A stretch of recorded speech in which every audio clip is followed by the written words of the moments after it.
You have got to meet my friend, Tyler Madden. He's our next guest on the Real Estate Pessimist podcast. He is a real estate investor and a contractor, a very unique combination. And he talks about what it's like to be one and the other. And he shares incredibly valuable insights for real estate investors and contractors for how to work together to get best outcomes and, believe it or not, on budget. Join us for the next Real Estate Pessimist podcast with guest Tyler Madden. Welcome to the Real Estate Pessimist podcast, where we talk about the good, the bad, and the truth about real estate investing. I'm your host, Christy Candle, and I'm a real estate developer, investor, and I teach locals how to become real estate developers in their own backyard. Hey, and I am Eric Stenbach, and I've been in real estate since 2010, long-term and short-term, and the author of STR in an Hour. There's links to that in the show notes. But today, I'm really excited. It took us a minute to get Tyler Madden on the program because he's just off jet set and just basically kicking back like all the real estate pros do, not working. That's a joke in case you don't know. He's working his butt off. And we are so excited to have Tyler Madden on our program today. And first thing, when was the last time you made a pizza, Tyler? Come on. Oh my word. Don't let me down. You're pulling on my heartstrings right now. That unfortunately has fallen on back burner of priorities because of exactly what we'll be talking about today is real estate investing, business, and life all have to figure out how to work together. And unfortunately, sometimes that ball gets dropped. So the pizza ball has gotten dropped. So the joke there is that Tyler and I would be sending pictures of our pizzas that we would make.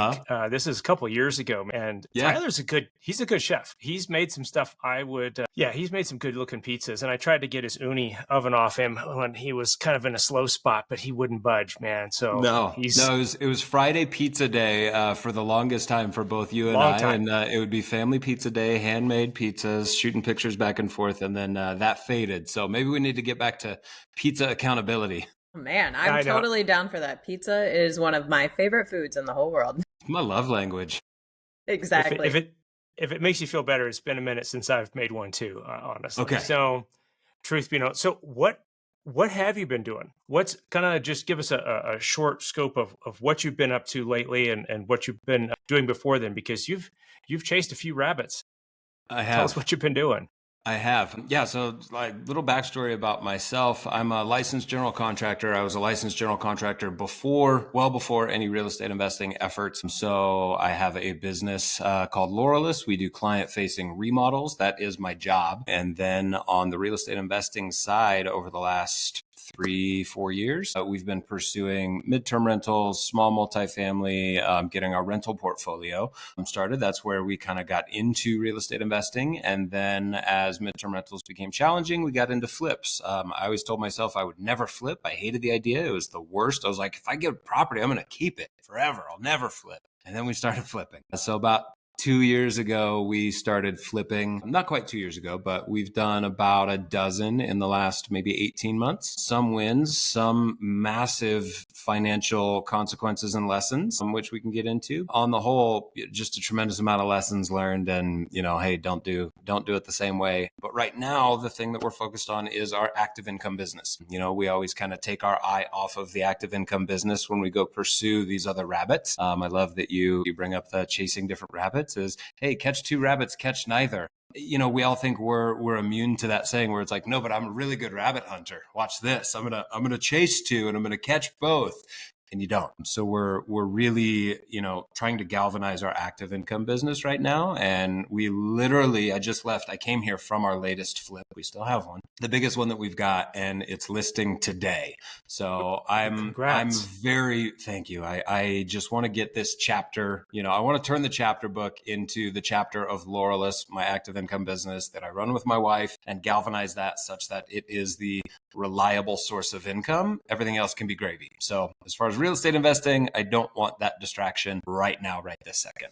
And was the getting into flipping to create more active income only, or what was that? It was an opportunity that presented itself. Locally, I do a fair amount of networking. I actually love networking, meeting people, that sort of thing. And our acquisition spree of small multifamily properties, I bird all of them. I was really active on social media, sharing that process, having open houses, creating community and networking in that regard. Obviously, those efforts generated some interest from people that were doing wholesales, people that were finding deals. I wasn't sourcing the deals. I had good relationships with wholesalers. So those relationships were really pivotal in us getting our properties. And then they kept coming to us and we're like, okay, we have the funding. We have the answers for private money, hard money, personal money. We have construction. We have all the answers. So why shouldn't we pursue it? So it wasn't a decision where we were like, the ultimate goal is to flip, to create money. It was like, we got all the answers. We have the team, project manager, foreman, laborers. We got them all. And consequently, I don't think my laborers listen to podcasts, but we also had a team. We also had a team that, to be completely honest, I have extremely high standards for construction remodel. I didn't feel 100% confident with what we were offering to clients. What I sell to clients, I didn't have the absolute confidence that they could execute the way that I wanted them to. But for our flips, not to say that we do, a cut below, it just, the client doesn't know about all of the redos, all of the fixes, all of the, hey, I paid 3 drywall guys. That you lose a lot of credit when you do that on a client's property. Whereas on a flip, you just own all of that stress because I'm the owner and the GC. And we can get into those stories on this flip, how many drywallers I paid. But I don't want my clients, my homeowners, to get that experience, because that's something I think we really take a lot of pride in, is the experience that we give our clients. Yeah. So it was just a byproduct of a lot of things where, hey, get the client out of the way. It's nice. And hey, we don't have to answer to anyone. It's kind of cool. Hey, we've got all the answers. Hey, it could make us money. And then it didn't. Yeah. Well, there's a lot going on there. And I want you to circle back to the name of your business, because it has a lot to do with what we're talking about. Yeah. Laurelless. Think of like the Greek laurels that would go on the victory, That's what's in his name. It's laurelless. And it took me a minute to figure out what's going on. Tell people what that's about and how that plays into how you do business. And it plays into everything. It's literally a primary strand in my DNA. It's how I live my life, and that's why I'm so proud of the name. It's not a word that anyone's ever heard, and thus takes quite a bit of explanation. But if you've ever heard the term resting on your laurels, that's not a term that a lot of younger folks have heard and know and understand. They're like, no, never heard of it. And I was like, great, this is going to be lost on you then. But the concept of resting on your laurels is being completely okay with okay, being satisfied with good enough. And in my line of business, in the way that I conduct myself in all things, not just business, how you do anything is how you do everything. If it's worth doing, it's worth overdoing. I don't have laurels to rest on. Good enough is not good enough. So we took that to the thing that I was doing. I was doing this for work for a long time before the name came. I used to be Madden design. Super cool. Not catchy at all, but I was doing this for a living, and realized I wanted to promote it. I wanted to market it. And I also didn't want it to be tied to me personally. I didn't want to retire and, Madden isn't doing the construction. So it became something where a really good friend of mine, I did a lot of journaling and note taking and all that. And he does marketing, branding, that sort of stuff. And he just writes this word down. We were at my dining room table right here, writes this word down, turns it around on his computer. He typed it because it's 2024. 2025. He typed it, turns it around, and I read it, and I was like, I hate it. It's not even a word. I don't even like it. And he's like, no, but hear me. Just marinate with this. So this whole entire concept is really just how I have become. It's probably an obsession at this point, just in all ways, where if I'm going to do something, I'm going to overdo it. I'm going to put my absolute most attention to all the tiny details. And like I said, that was my career at that point. So it just made sense to direct that concept at the business that I was already doing. It's not necessarily tied to construction in any way, but it's also the hallmark of anything that I do in the future will bear that name. I love that. Yeah. And I love that it's timeless and that it has that meaning to you, that you don't have to explain that name to anyone else. But every day when you send out invoices, have paperwork, see that, they see your branding, you're at a site, you introduce who you're with, like that to you is your constant reminder. I've named some of my companies in a similar way to where I'm like, I don't care if you know what it means or have the meaning behind it, because it's my reminder.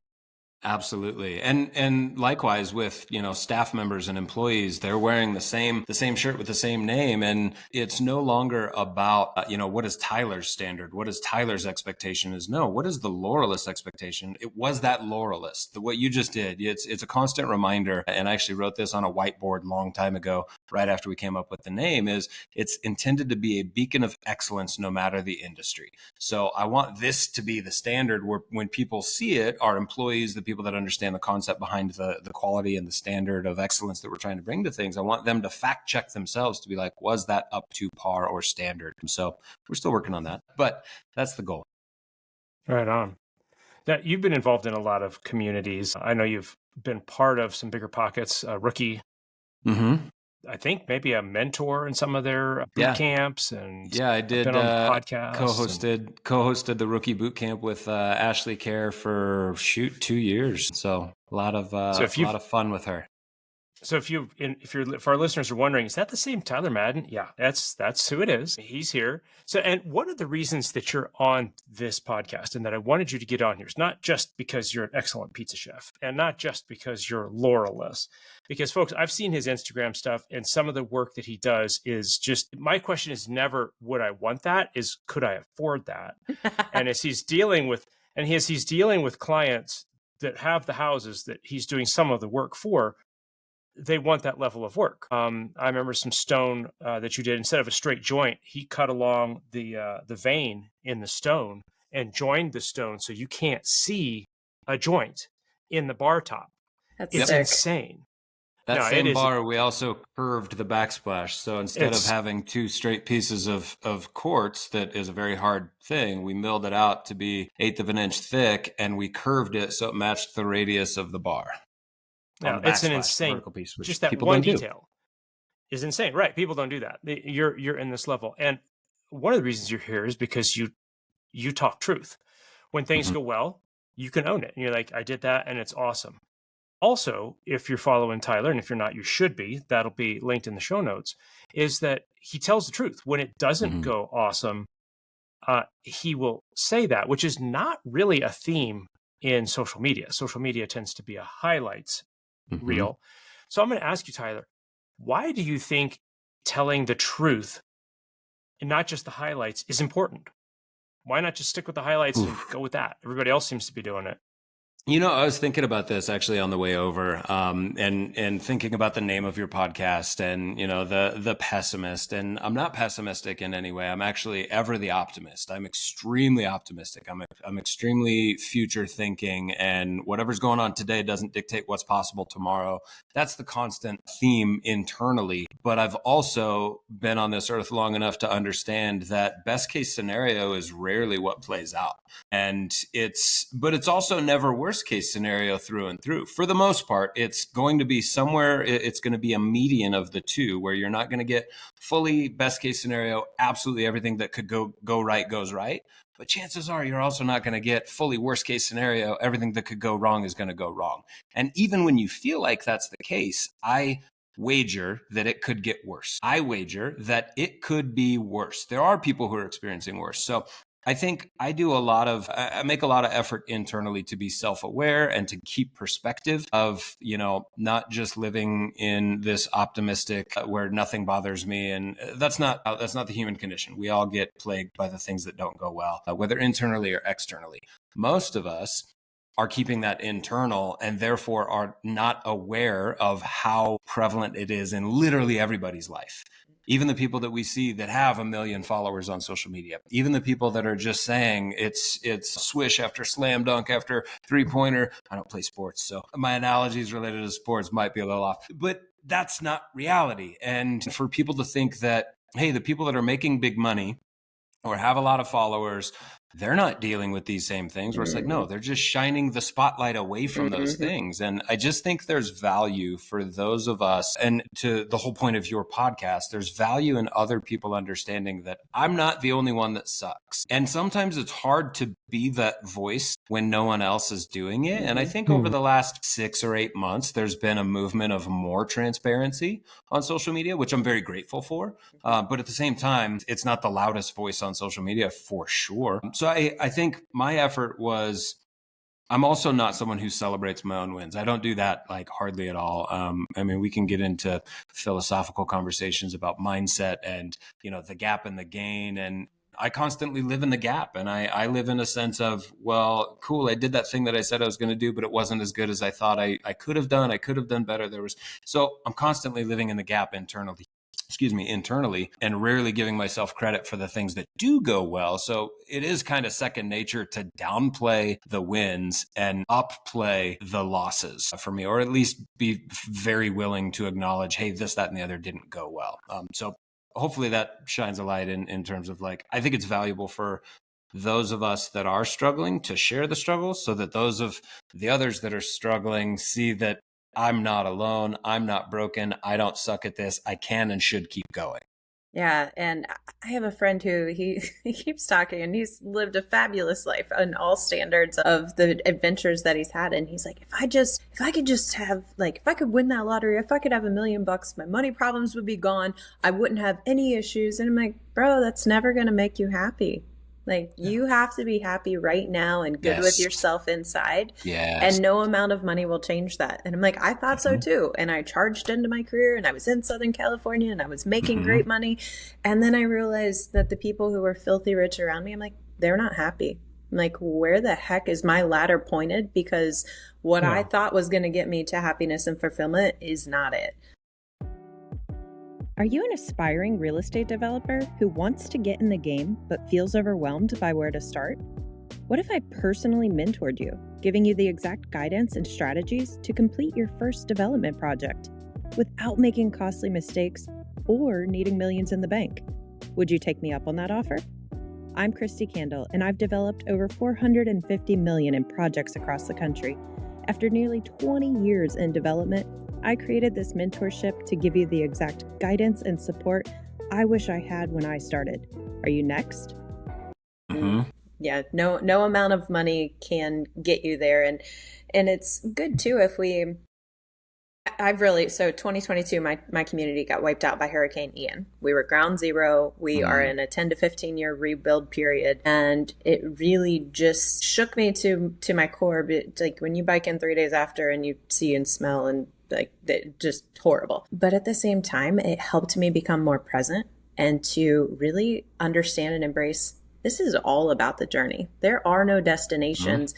I don't need some fireworks when I get to some end goal, because I literally just enjoy every single day, and I'm present and enjoying it every single day. I think that's an amazing mindset, and the world has a way of trying to get you not to be able to do that. It has a way of dangling things in front of you and making you want for more. And so when you were just describing that, I think that is the perfect depiction of like pinnacle peak humanity, is where you can live in this moment. And stoicism, I'm a big stoicism guy. I read the Daily Stoic and trying to gain perspective, and you can't change things. So just enjoy today. Like, life is short. So if you're putting off that satisfaction or delayed gratification, until what point? When are you going to give yourself credit for that? Like, I've been a big delayed gratification guy with getting into real estate and sacrificing as much as I possibly can, downplaying the pursuit of income, because this concept of just thinking it will eventually come if I keep doing these things. But then you get conditioned even by yourself to normalize delayed gratification, and now that's your norm, and now you don't even want you're it's a badge of honor where it's like, nope, gonna delay. And I talk about the same thing when you look at the retiree age of people that work their whole entire life, our parents, where they work their whole entire life to retire at 65, and they say, well, I'm not gonna travel during that period of work because I'll do it when I'm older. I'm gonna grind. I'm gonna save and save and save, and then when I retire, I'll do that. Where you just spent 40-50 years working, conditioning yourself not to enjoy life. Do you really think you can snap out of that the day you retire and be like, I'm going to go uncondition myself from all those things, to work hard, to save, to pinch pennies, to not overspend, and now I'm going to go do all those things I taught myself not to?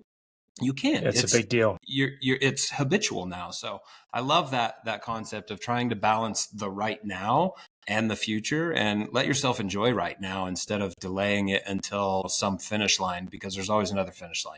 There's always another summit. They're all false summits. Yeah. And I'm working on that with my live toward the finish thing here, which I love it. which was subject of one of our past podcasts where we talked about our values and so on. It's interesting that as I recall, the average American believes if they're asked the question, when does old age begin? They pick it somewhere around 78. Okay. The problem with that is the average American is dead at 77. Yeah. Yeah. So to your point about putting things off until later is like, if I remember I had an epiphany, I went on a cruise and, boy, I tell you, sitting on that cruise and for 2 nights in a row, we saw them pull gurneys, like stretchers off the cruise ship onto dock for someone else. I'm thinking, and you see people walking they weren't dead, just in case you're wondering, right? They were. To be clear. We got morbid real quick now. Yeah. Yeah. It wasn't a hard turn like that, but you look around the cruise ship and you got people who are just shuffling along and you're like, man, they're not doing the zip line. Like nope. They're not going to go swimming at the beach. And I just realized I got a friend of mine who has a saying. He says, I want to take my retirement early and in installments. I'm like, me too. That's that's good because like, hey, if later doesn't come, it's like, well, I got, 4 out of the 5 installments in. So I'm good. Yeah. It's not all or nothing all at once. No, it isn't. And I think that's one of the problems that I've seen in the real estate investing space and the presentations and so on is the go big or go home kind of a thing. Yeah. How would you address the go big or go home mindset? Like it's all or nothing, man. You got to like quit your day job and take up flipping or whatever the asset class is. What have you seen as you've looked at a lot of newbies and people who've gone through that newbie phase? Mm-hmm. How would you speak to that go big or go home thing? And what you just mentioned, the quit your day job and take up full-time investing, and anybody who has that as the gold standard or the pinnacle of like, that is my goal. I'm going to get rid of my W-2 so that I can, do full-time investing. I hate working. So I'm going to invest in real estate because that'll be easy. Because it's totally passive and you don't have to do anything ever. And there's never a problem. What I heard. Everyone handles everything for you and you pay all them. And then there's also money left over for you for just being the person that quit their job. Yeah, totally. No, I think there's a lot of messages that are very deceptive, and there's still people who are putting out this message of, you've got to chase bigger deals, you've got to act faster, you've got to be bolder, you've got to grind, you've got to all those things, where it might have worked for some people, but I don't think that's not the advice that I think either newbies especially, where it's like, hey, all or nothing, you go all in and then you quit doing your other things. You can do this full time. I don't think that should be what people seek out, especially if you've got a job that you don't hate, that pays you good money and gives you health insurance. If you have any freedom above and beyond that, utilize that as a tool and a competitive advantage rather than getting rid of it too quickly, shaking that before you have stability by something else. And what I tell people when we're still doing the rookie boot camp is I would let people know very early on that shouldn't be your goal. Your goal should be to subsidize your income with the new thing. Whatever that new thing is that new thing grows, whether it's rentals, whether it's flipping, whether it's wholesaling, whatever it is that grows, the other can shrink.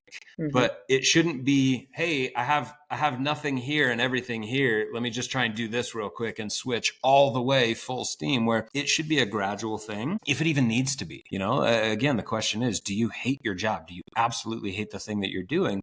Or does it provide a tremendous amount of value and make you bankable and gives you your tax returns? Where, I don't know about a lot of other people's stories, but when I was self-employed, I had a wife that had a W-2 and she was the saving grace for our lending ability, for our HELOCs, for our health insurance, for our son. We had a kid 4 years ago and she was still employed, so she had health insurance. So people overlook all of the benefits of a stable job.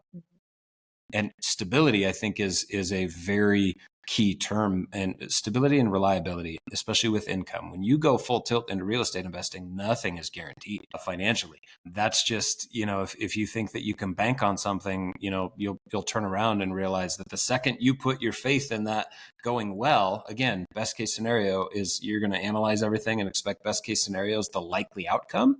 No, it's not. Right. Right. So I think there's a lot to it, especially if you're married or in a partnership, if you've got someone else who can bear that cross of stability of, hey, we're not going to retire tomorrow, but I'm going to start planting some seeds so that we can have some shade in a decade. I think that's a really, really, really smart way to play it, rather than I'm going to go nuts. I'm going to leverage our house. I'm going to empty our bank account. I'm living on a dream here. And, to a certain degree, I've played both sides as well. I did a lot of that. I have over leveraged myself. It's not all that everyone makes it out to be, but there's also hundreds and hundreds and hundreds of ways to win in real estate. But there's thousands and thousands and thousands of ways to lose in real estate. True story. And I would say a business too. And so I have one of my guys, I just epoxied the garage floors. And by day during the week, he works an IT job that he absolutely loves. By weekend, Friday, Saturday, Sunday, he's epoxying floors and has built this amazing side hustle. And now because every time he comes out, we'll talk about investing in real estate. And he has the discretionary income. He's got from the business and his W-2. And now he can invest in that. And he's created this safety net to where it's possible. Yeah. Any of that, the way he's doing it is just mitigating risk and hedging his bets on, and he loves his job. I'm like, you don't have to ever stop your job. What it's going to make you get really good at is systems and processes and hiring the right people. So you can scale your other business. So you can be working on as opposed to in your business. That's what it's going to motivate you to do.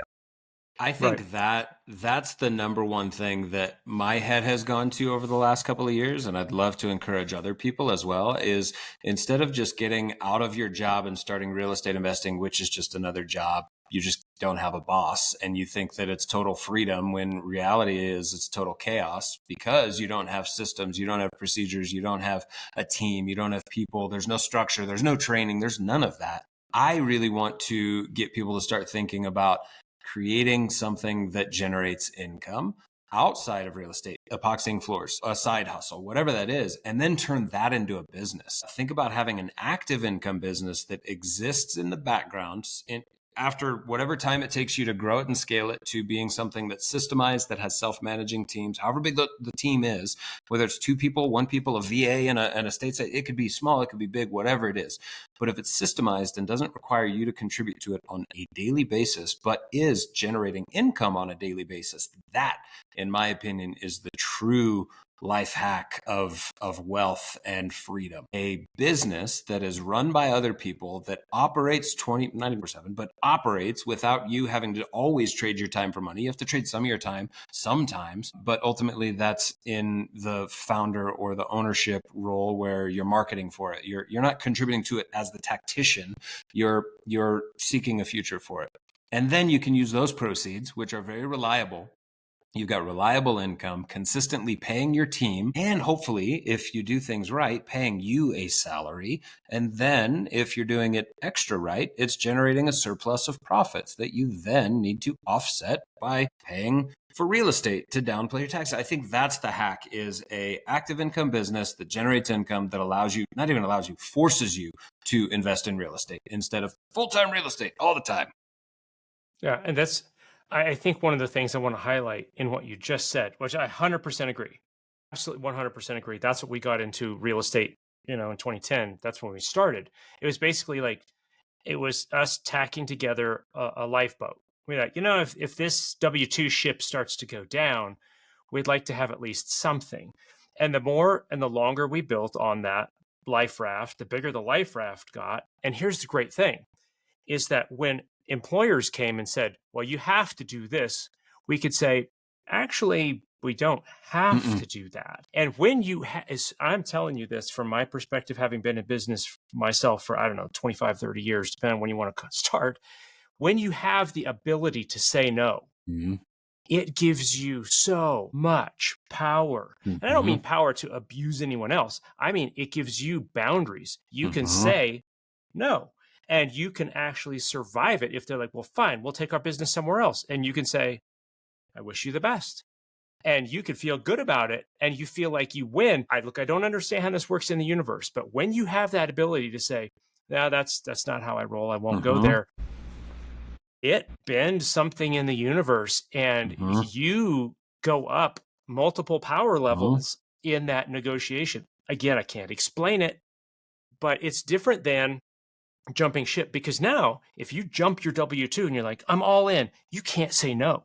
You can't say no to you. Instead of being independent and your own boss, you're the slave to whoever has a nickel in their pocket who says, I'll pay you this if you jump through the hoop. You're like, how fast and how high? Because you got to have that nickel, right? Absolutely. No, go ahead. I like this. Yeah, it's just that we get in love with the dream, and we get sold the dream by somebody who says, I've got a course, or I've got a mastermind, or I've got a thing. And if you only pay me, I'll tell you how. And what we want is we want it easy, and we want lots of money. And somebody pitches us this combination of easy and lots of money, and we're like, I'm in. And fast. And then, right? And the problem is that in the end, if it's going to work, it's work. And that's the bad news, folks. I mean, we usually don't use 4-letter words, but here we go. Work, work, work. I am co-host of this podcast because education is my calling. That's also why I developed a course on short-term rentals. It's called STR in an Hour, and it's perfect for busy professionals. It's a lot of content packed into 1 hour. No fluff, no upsell. It's an overview of STRs from A to Z. Everything from how to choose a property to how to estimate income and expenses.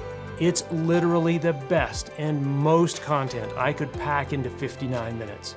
With over 4,000 nightly stays in my own STRs, I've learned important lessons, and I want to share them with you. Link with more information in the show notes. This is what happens. And when you're doing what Tyler's doing, the reason that it's taken him a minute to get him scheduled for the podcast is because he's working. Yes, he's independent. And yes, he has a level of the ability to say no to certain things, but also it's work. So in your asset class, Tyler, some of the things that you've worked with, where have you seen it pitched as, oh, this should be easy? And you got into it and you're like, okay, yeah, maybe it's not always easy. Just speak just a couple of those things briefly. We don't have to do major train wrecks here, but give some perspective. I think the biggest thing, like big picture, is oftentimes real estate investors don't know construction, and construction people don't know real estate investing. I like to think it's always been my competitive advantage that I understand both.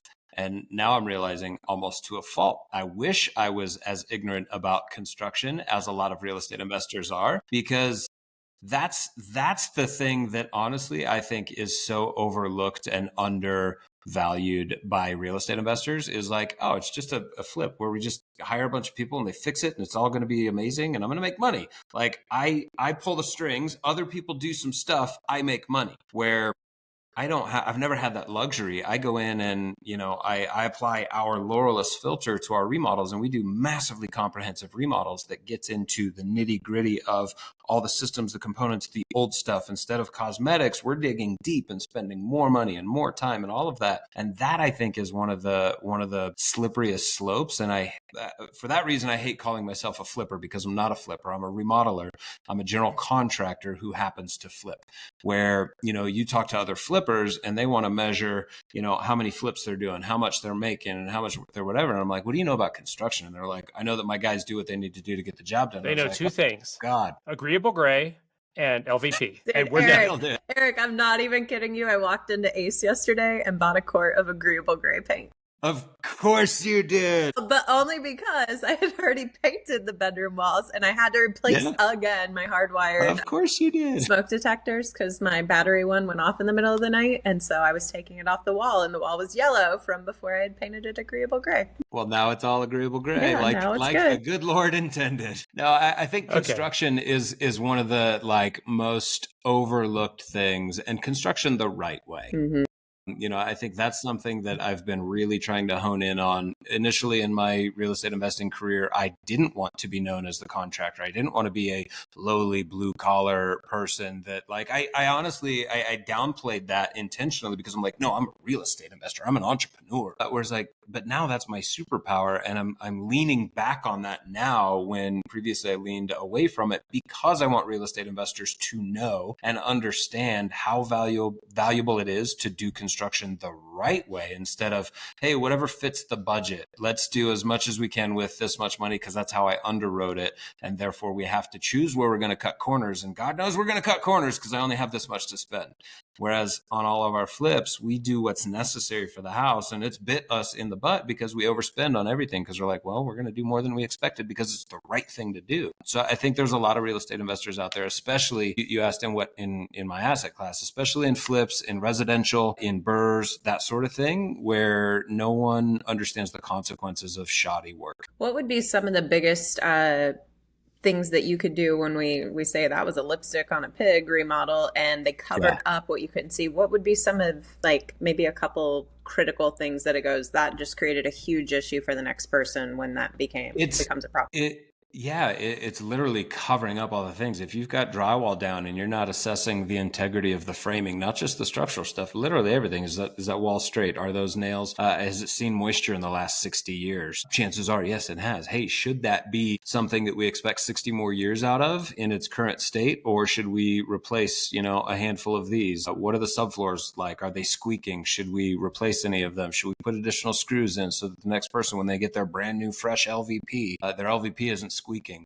Whereas no one wants to look deeper, and most people for all intents and purposes on a remodel don't understand that there's so many different layers to everything, not physical layers, but one thing contributes to something way over here, but they don't even understand that there's a connection. So they don't dig any deeper than the cosmetic thing that they're looking at. They're like, I'll replace, the paint and the baseboard and the floors and everything else is going to be gravy. Whereas cool, but the floors weren't even leveled to start with. Maybe we should have gone in the basement and jacked that up and supported some of those and figured out how to correct it at the bones rather than, hey, let's put some sunscreen on this tanned hide and do a spray on tan and hope for the best. There's just too much of that where there's no evaluation of, the next layer. It's all the primary surface level, but we try to get into the secondary and tertiary things that are going to contribute to the primary things. And that's what I call a comprehensive remodel, of which most people don't want to do, at least investors. Right. And there's a lot of ways to slice that. Mm-hmm. In real estate investing, there's kind of this good guys, bad guys kind of a thing. And it's funny because if you're an investor, the contractors are the bad guys. Always. If you're a contractor, then it's the investors or the idiots who just want to do this for $5. Yes. How can a real estate investor be a good client? I mean, aside from a stack of blank checks, which everybody wishes they had in whatever asset space they're in, right? But how can a real estate investor find and work with a good contractor that ends well because when it's a win-win type thing, then it's like, okay, we all got what we needed, we all did well here, let's stay in touch with this, right? How can a real estate investor be a better real estate investor as they interface with contractors? You can start with finding a good contractor and working with them. I think there's a few layers there. And it's funny because when I first started, advertising real estate investing and doing my own BRRRRs and working on my own stuff, I shared a tremendous amount of that. And I was on other podcasts and talked about, I'm a general contractor and I'm in Denver. And I actually started getting phone calls from real estate investors to want to hire me. And I remember one phone call very specifically. They were like, hey, I heard you on a podcast, heard you were in Denver. I've got a rental. I'm trying to get it. I'm trying to burn it. And I was like, I'm going to stop you right there. I don't work for real estate investors. And I told them that very bluntly because I didn't want to waste my time or his, because exactly what you just said, I laid this out on the phone. Fast forward, I actually did end up working with him because he was a realistic real estate investor. Okay. But anyways, I told him, I said, most real estate investors don't want to pay me to do the thing that I'm great at. They want everything on a budget and they want it extremely fast. I don't remodel that way. I don't do surface level. I don't cut corners. And he's like, fantastic. That's exactly what I'm looking for. And I was like, okay, that's not right. I didn't expect that. So in that regard, what I offer and what I've always offered to my clients, homeowner or real estate investor or otherwise, is the ability to fully trust that I've got your best interest with regard to the property, doing the remodel the most right way. I might not have your best interest in terms of what you want to spend. I'm not going to try and find all the ways to pinch pennies and cut corners to stay on budget, but I'm going to do the absolute most right thing for the house and the property, given its current condition, given where you want it to land. Again, for real estate investors, that generally doesn't add up. They don't want to spend money that they don't have to. And there's a lot of contractors out there that don't think the way that I do about remodels, where what I just said is, they don't want to do anything that they don't think they have to, the homeowners or the investors. I think I have to do all the things to make the house the right way. There's a lot of contractors that are like, you don't have to do any of that stuff because, oh, that's not a problem. Where it's like, it's visibly an obvious problem, but most contractors have varying levels of what's a problem, what needs attention. Hey, you can get 5 more years. You can get 10 more years. You don't know that. Like, make it as right as you can today. So anyways, for a real estate investor to be a good client and to make it amicable for a general contractor or a subcontractor or whatever, I've actually started talking a lot about this on my own social media because I am both. And therefore, I feel like there's a unique perspective of being able to help real estate investors understand general contractors and advocate for contractors. Because again, you just said it. I have a target on my back as a contractor from every real estate investor. I am the bad guy for every one of those. And what I'm trying to shift the perspective to is, maybe you're not helping your contractor win. Maybe you're not setting expectations. Maybe you're not holding them accountable. You have unreasonable expectations or no expectations. And then you wave your hands around and you bitch and you moan when something doesn't go right, but you never told them what right was. You never said, hey, I need this, that, and the other to happen. You say, hey, I need to remodel this whole house for $50,000. Can you do that? Contractor says yes. You step out for 3 to 7 weeks. You come back and you're like, what is going on? Cool. You didn't give them a roadmap. You didn't think it through. Nothing was comprehensive. So let's talk about that roadmap a little bit and what should be in it. I remember I went under, we didn't go under contract with this. We did with the builder, but we started a contract with a builder once, and his proposal to me was for an entire house, roughly 3,500 square feet, half a page of paper. No. True story. Exactly. So you hired him, obviously. Well, we did end up hiring him, and he was an awesome guy. But the contract we did ended up being a different contract than that. Yes. I took it to a real estate lawyer who was horrified and said, no, we can't, nope, we cannot be doing this. And so we spelled this out in a scope of work. Nailed it. So scope of work, let's just kind of go through, let's pick one thing. Let's just say a bathroom, okay? Because a bathroom, really all you got is the shower, toilet, and sink, right? And we're done. So as long as you picked out $150 for each. Eric, should I pull up my list? I'm doing 2 bathrooms right now on the other side of this duplex. If I showed you the list of what happened last year and what we bought we bought all the materials for them, and what I bought this year, and the expectations, completely different. And I've remodeled a lot of bathrooms, but I understand who this contractor is and what level of detail and that I need to go into for them as well. It's not like my contractors out in Tahoe and Reno where I go, Dave, remodel the bathroom, and I know he's going to do it because he's done enough of them for me that I don't even need to think about it. So beyond the joke about just a Glacier Bay toilet, faucet, and sink, because that's easy to think that. It's like, oh, there's only 3 things. Now, Tyler has a scope of work, and if you look on his social media and go back, he'll connect you with some of this stuff. Just give us a real quick rundown of just some of the bullet points that need to be on that scope of work for just a single bathroom. And just to give people an idea, it's like, oh, gee, I didn't even think about that. Oh, yeah, right, there's that too.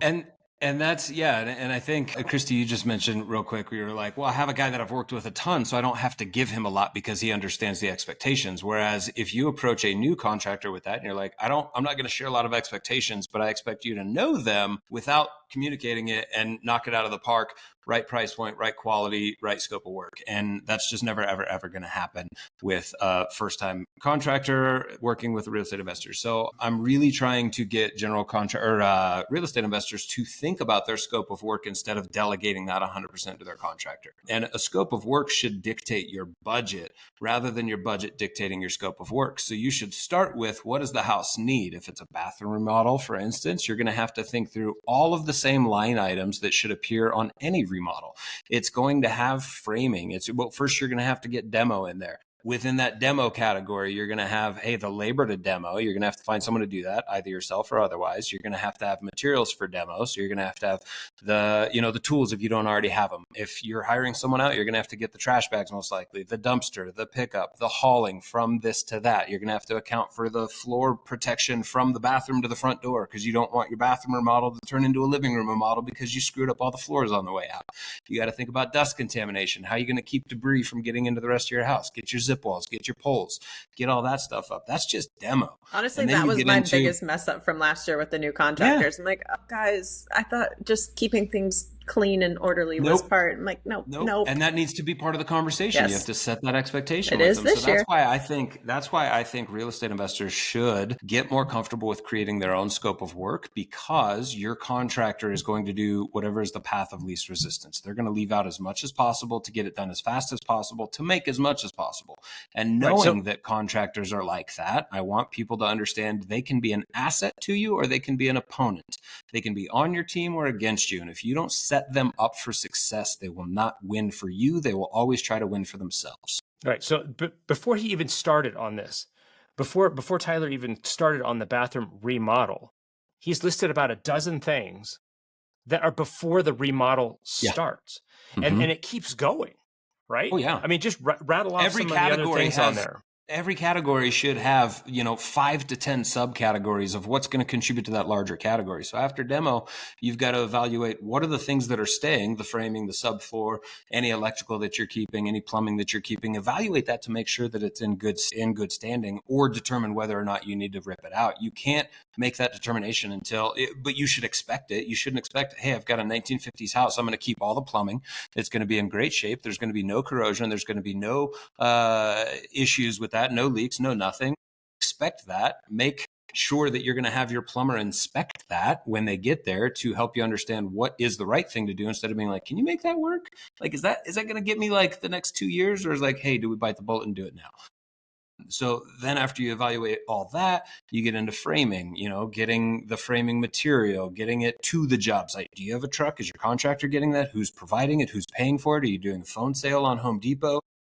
Are they paying for it? Are they marking it up? Are they like, the cost of all of this is also the scope of work should help you understand your budget and lay out, rules and responsibilities and how are we going to get this? But every line item should have all those sort of things. And then like tile, for instance, you go to the tile store and you just want to pick out your finished tile and you're like, cool, that's $3 a square foot. I have however many square feet. Neat. Cool. What are you going to use for the underlayment? Is it going to be waterproof? Are you going to do a shower pan that's preformed? Are you going to have someone install it that actually knows how the hell to use that? There's 25 different systems for tile and water barriers. Is it going to be a Schluter one, a Curdy one? Are they certified? Do you get the warranty from that installer? Are they just going to do the dry packed pan, which has 5 other ways to go wrong? Make sure they use the liner. Make sure they use the PVC glue the right way. Make sure they do two stacks. Make sure they get the drain right. Like, there are so many things. Who's providing all of that stuff? And then you've got the thin set. Then you've got the grout. Then you've got the spacers. Then you've got the tiles. Then you've got to make sure that you've got framing behind the glass to make sure you screw into actual framing instead of just drywall. It's just endless. And I always I can look behind my computer at this wall and I can dissect it to understand every single component that makes up this wall. And that's how I look at a remodel. I have to undo all of this, and then I have to put all of those same components into every single remodel. And then you can scale out, and that wall is the example, but you can do the same thing for a kitchen. You can do the same thing. That's what I want people to think of, is there are so many components that go into it that are often overlooked for just the things that you see. Yes. And this was my point, is that if you got contractor A and he's like, I can remodel that bathroom for $5,000. And you're like, yeah, okay, cool. And the next one comes in and says it's maybe between 15 and 20, probably. Yeah. And you're like, I'm getting the guy who's 5,000 because obviously that's cheaper. And then you find out, well, I mean, I didn't include the materials for the tile. I wasn't going to hire a plumber. Mm-hmm. The disposal, I'm just going to stack it in the backyard or in the driveway. That's okay, right? And you get in there and you're like, so what did you use to seal the grout? And like, what do you mean seal the grout? And you're like, yeah. And so these are things that look, just like we've talked about a lot of times, that from a distance look easy, and they can get a quick talk kind of a thing, like, I ought to be able to do that for X amount of dollars, easy peasy. Well, what's your scope of work on that? What will you include? What is not included? They're like, I don't know, just all the things. Friends, if your idea or your contractor's idea is, quote, all the things, disaster awaits. Okay. All of us are going to bet against you on that. We don't want to be your enemies, but we know that's going to go badly. Right. And to think, if you're comparing contractors one from another just purely based on price, and you have the $5,000 bathroom guy and the $20,000 bathroom guy, and you think that the $5,000 guy is going to provide the same bathroom, the same end product that you're left with as the $5,000 or the $20,000 guy. One, You have no concept of how to paint a picture of what you want. You're not even telling them what you want. You're just saying, I want a bathroom remodel. And you're allowing them to apply all of their standards. And furthermore, who's dictating design? Who's telling the contractor what they want, what you want it to look like? Are they just free to figure that out themselves? They're saying I can do it for $5,000 based on what products they are going to provide. And consequently, you're going to have a contractor that's going to come in anytime you do want to have a say. They're going to tell you this phrase that I cannot stand as a contractor. That's why I try and be comprehensive with my clients and say, hey, I'm going to cover absolutely anything and everything in a massive amount of detail such that I never get to a point where I have to tell you that wasn't included.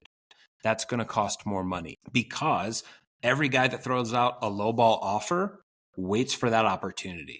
Anytime you have any sort of personal say to be like, hey, can you cover the floors when you're coming in and out? Or it's like, we didn't price to get RAM board. So RAM board's $90 a roll and it's going to take me 3 hours. So that's going to be, $350. Do you want to foot the bill for that? But yeah, I do, because I don't want my hardwood floor scratched when you're taking all your shit out. That is the concept that most contractors have. They'll sell it low and then they'll change order the hell out of you.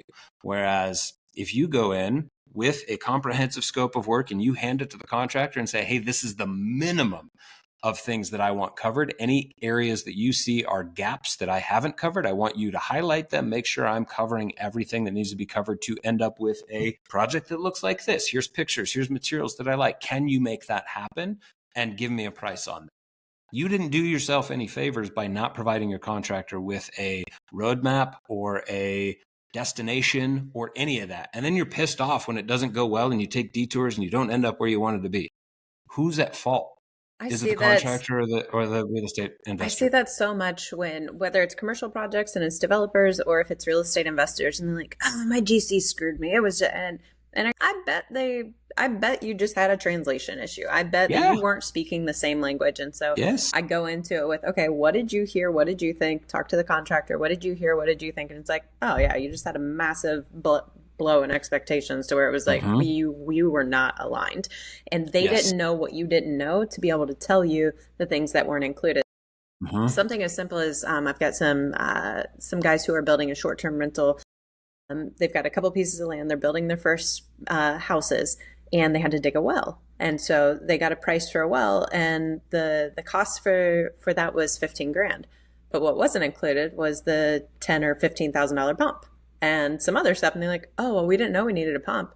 Well, the guy you asked for a well price, you just said, what's the price of a well? You didn't say, what about all the components and everything encompassed in that? So, I think there's a fine line between forcing a real estate investor to become a construction expert, because, a lot of real estate investors will hear what I just said and be like, well, I'm not a GC. How can I tell my GC what to do? You need to paint a picture of what that finish line you expect is and ask them to fulfill whatever, is necessary to achieve your exact thing. So for instance, the well, where it's like, hey, I need running water in the units that I'm going to have. Can you help me map out everything that needs to happen from what we have today, current conditions, to this destination, which is running water in every unit?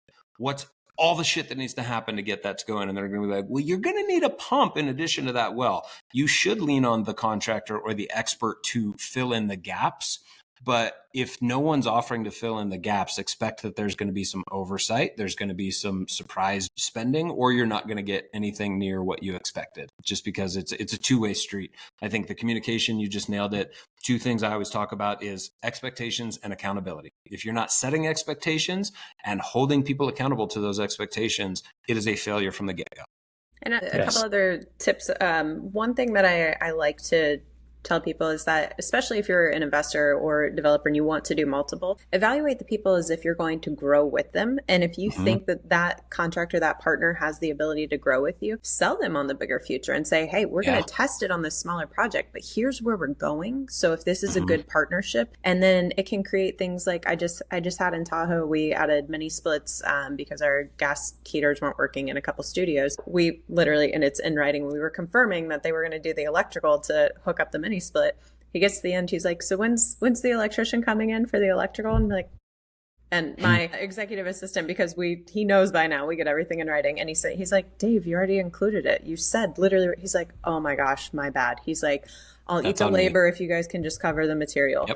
But we've done so many projects together, and I knew his number was light, and I said, I'm not going to have you eat that. but thank you for that. But our partnership and our relationship and has gone very deep, and you've always been there. So I'm gonna cover that. So that's just one instance of it. I think that's super valuable to give your contractors a reason to have your best interest in mind.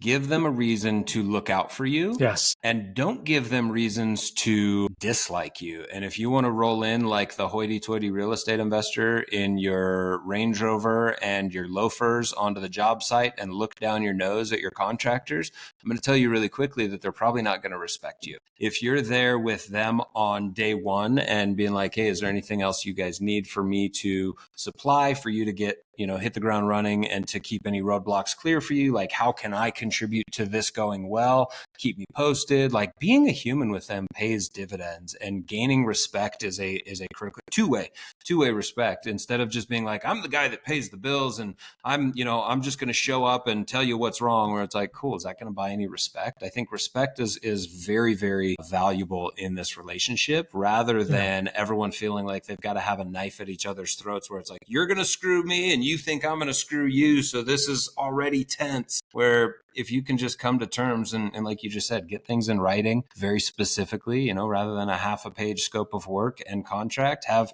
multiple scopes of work, categories that are spelled out what is and isn't included and who's responsible for this. Like, take away any ambiguity, because that ambiguity, how many times is a contractor going to elect to spend more money if there's no good reason for them, or they're like, well, the contract doesn't say that. They're always going to default to like, hey, there's nothing really forcing me to do X, Y, Z other than you saying, hey, I thought that was included. Or it's like, get it in paper. Right.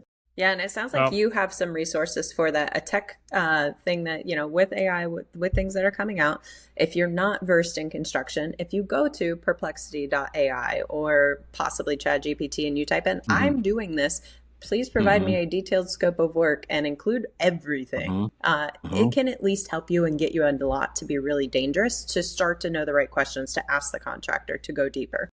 Yes. Yeah. And we're actually, our social media, we created a template for specifically that thing, where we are giving away templates of scope of work specifically for a bathroom right now, trying to build that out in real time, because I am passionate about helping real estate investors understand that a contractor can be your best asset rather than an opponent, and kind of helping them understand how that relationship can get off the ground. But it's arming yourself as a real estate investor with all the right things, a scope of work that dictates a budget, that dictates a schedule, that dictates all of that. And we're hopeful to roll out an opportunity where our team, our internal Laurelist team, project manager, designer, et cetera, can help fulfill these duties for real estate investors, to essentially create a packet for the investor to have confidence that they can hand that over to a GC and be like, hey, here's my roadmap. I want to see if you can stick to that. We've figured out a pretty realistic scope of work, a pretty realistic budget, and a pretty realistic sequence of construction and schedule. Is that something you're comfortable with? If not, tell me how and where it's going to deviate, but let's get this started with a very clear and concise roadmap. I think that's something that we would love to offer real estate investors anywhere. We're not going to do the work, but we would surely like to help real estate investors stack the cards in their favor for any sort of remodel construction on their projects, just so that they can get off the starting line in the right direction. So I already follow Tyler and Laurelist, and I get a lot of value from it. Tyler, how can people follow you? What are your social media? Where should they find you to get this kind of content? Yeah, MySpace is the biggest one, most active on my Eric's face. Eric's face. I'm like, wait, what? He's Didn't we get rid of that? This guy. I wish MySpace was still a thing. I like being able to play your song. What mood am I in? Instagram is the most is where I'm most active, mostly on my personal page, just because business page primarily is devoted to, just active client remodels, that sort of thing locally. But I talk a lot about construction, remodeling, real estate investing, entrepreneurialism, all that sort of stuff. Instagram at Tyler Madden is where you'll find me. And if you're so inclined to follow my business, at Laurelist, actually it's at Laurelist _ someone with like 4 followers has at Laurelist, and I need to track them down and get that, because they don't use it at all. And I'm like, man, I gotta have an underscore. But anyways, Instagram, Tyler Madden, that's the best bet. I actually really enjoy interacting with people and providing value. Awesome. Well, Tyler, thank you so much for being here with us. There's so many more questions I wanted to ask. And so We're doing this for 2 more hours, right? I know, right? We could keep going. Well, I love you We'll guys. It's a have masterclass we will in have you contractors. back. We will have you back because there's other stuff that I know that I want to ask you, and not just pizza recipes. But folks, do check great. out Tyler, and he's somebody who will tell you when it's going well. He's humble about it. That's true, but the work is amazing. But he'll also tell you when, like, okay, that did not go according to plan, which is the kind of the backbone of this podcast, is to let you know that that's normal, right? That's okay. It's just like there's a human. I've done this. And when someone called me out on this, it wasn't me specifically. They said, look, if you have been commuting for a year across town, and it usually takes you 30 minutes, but one time you made it in 25 minutes, guess what? In your mind, now the commute across town is 25 minutes long, which it isn't. That was just a miracle that happened to fall in your lap. But that is how we do things. That's how we expect appreciation to go. That's how we expect budgets to go when we do remodels. That's how we expect everything to go. Is we take the best once in a lifetime scenario, and then we say, well, that's my baseline expectation. And if it doesn't hit that, then it's a failure. What we're telling you, friends, is that's not normal. If you noticed a theme going through what Christy and I have talked about and what Tyler is saying, is that success is still participatory. Yes. You are still working. There is still risk. There is still some level of stress. You may have a team that holds part of that, who does parts of it that they're better at it than you are. But there is still a level where you participate and you're active. And if you are investing in something where you expect to kick your feet up on the beach, 365, just drinking, your favorite cold beverage on the beach, someone else is getting that money that you think you are going to. Yes. It's just what's going to happen. And especially in a short period of time, the one, I love everything you just said. It's participatory, and it's also not something that, anyone that has found success in real estate has never been an overnight success. It's been through a lot of time and a lot of reps. And what you just said is, if you expect best case scenario on a smaller number of deals, and that's your path to freedom, is like, I'll do 5 deals and they're all going to be home runs, and that's when I retire. Where it's like, that's not really how it's going to go, because nobody does that in any sector of life, whether it's sports, whether it's business, whether it's whatever. Is not everything you touch is going to be gold. That's just the standard. And what do they say? Home runs are nice, but singles and doubles will get you around the bases too. That'll put a score on the board. You've got to understand that you've got to put in reps, and volume, it at a certain point is your friend, and taking your time to do that volume as right as possible. Maybe it is 5 years, maybe it's 7, maybe it's 12, who knows? But understanding that it's not a race. It doesn't matter how each individual goes. It matters how the large picture goes. So just like any graph of the stock market or anyone's success story, you zoom into that map or that graph, and it's going to have a lot of peaks and valleys. And when you're in one of those valleys personally, which we've all been in previously, and we'll all find ourselves again, when you're in one of those valleys, don't forget to zoom out. And is that graph still going up and to the right? And we didn't get into a lot of specifics, and I'm sorry if we deviated from that, but I think there's so much value for what you guys are sharing, and so much perspective that people should gain for, like, when you're feeling in the depth of those valleys, make sure you understand that everyone around you has been in those valleys as well, and will be again. So will you. But also, if you're looking for the freedom that we're all looking for from real estate, understand that it might take a while until you get the full version of it, but also expedite how quickly you can take some freedom today. Maybe it's just the ability to stop what you're doing and saying, I'm going to take a 30-minute break for me to go get coffee. That might be your win from real estate today. Maybe it's not, I'm on a beach, sipping a pina colada, but maybe it's, hey, like my win from real estate and business, I take my kid to school every single day with my wife. We are the only parents that get out of the cars, walk our kid to school together from the parking lot every single day. That's a huge win for me. And that's what I'm exercising today. Am I fully retired on a beach? No. Do I want to be? Also no. But that's my win today. And I would encourage anyone in real estate investing is find out how you can get wins today, despite all of the chaos. So really appreciate you guys for having me. Sorry we didn't talk about horror stories, but I tried to bring optimism to your pessimistic show. And that's what I always lead with. I'm sorry. Well, and that's what we joke about too. It's like, We're not pessimists. We are clearly real estate investors. We just want to make sure that we're not just showing the highlight reels that, hey, we're human. We screw up too.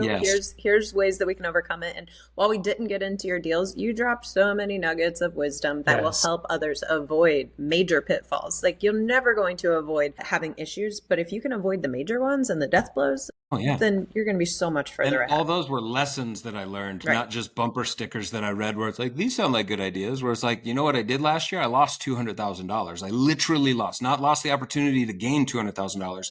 I broke even, and then I gave away $200,000. So, like, to paint a picture of like, yeah, there's battle wounds and there's scars and there's lessons, but at the same time, there's lessons, and I won't do those things again. So, yeah, I mean, I would love to dial in all the bad things that happen and share any specifics another time, because there are no shortage of those. But at the same time, you got to find out how to come up for air and recalibrate and, you know, adjust your sights and take those lessons moving forward, because you got to keep moving forward.